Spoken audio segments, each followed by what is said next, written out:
નવસારી, વલસાડ, ઉમરગામ સહિત અંતરિયાળ વિસ્તારોમાં પણ ભારે વરસાદે તારાજી સર્જી છે. આ તારાજીના કારણે લોકોની ઘરવખરીને ખૂબ મોટું નુકસાન પહોંચ્યું છે. ત્યારે જીવન જરૂરિયાત વસ્તુઓની કીટ ભાજપ દ્વારા પહોંચાડવામાં આવી રહી છે. ગુજરાત ભાજપ નેતા પ્રશાંત કોરાટે પત્રકાર પરિષદ સંબોધી હતી અને કહ્યું હતું કે પૂર અસરગ્રસ્ત વિસ્તારોમાં ભાજપ દ્વારા સહાય કીટનું વિતરણ કરવામાં આવી રહ્યું છે.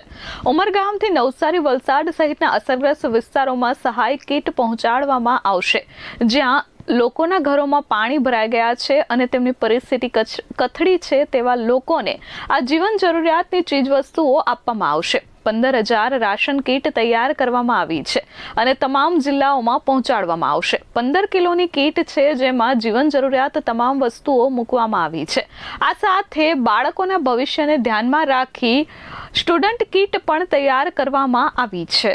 વરસાદ ખૂબ પડ્યો અને ઘણી જગ્યા પર ઘણા લોકોને ખૂબ મુશ્કેલી પડી. ઘણી જગ્યા પર જે પરિસ્થિતિ થઈ છે વરસાદના કારણે, કોઈના ઘરની અંદર પાણી ઘૂસી ગયું કે એ પ્રકારની પરિસ્થિતિની અંદર સાથે સાથે સુરત મહાનગરની અંદર કુલ મળીને 15,000 કાચો સીધો એટલે કે રાશન કીટ એક તૈયાર કરવામાં આવી છે, જેની અંદર રસોડાની જે જીવન જરૂરિયાત વસ્તુ છે એ કુલ મળીને 15 કિલોની કીટ બનાવી છે. કીટ આજે 3500 કીટ તૈયાર થઈ ગઈ છે. ત્વરિત વલસાડની અંદર 2500 કીટ અહીંથી માન્ય પ્રદેશ અધ્યક્ષજીએ જે કાર્યકર્તાઓ દિવસ રાત મહેનત કરીને કીટ તૈયાર કરી રહ્યા છે, કીટ આજે મોકલવામાં આવનાર છે.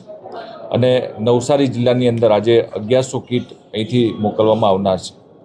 ઘણી જગ્યા પર તાલપત્રીની જરૂરિયાત છે, ઘણી જગ્યા પર ધાબળાઓ અને સાથે કપડાની પણ જરૂરિયાત છે.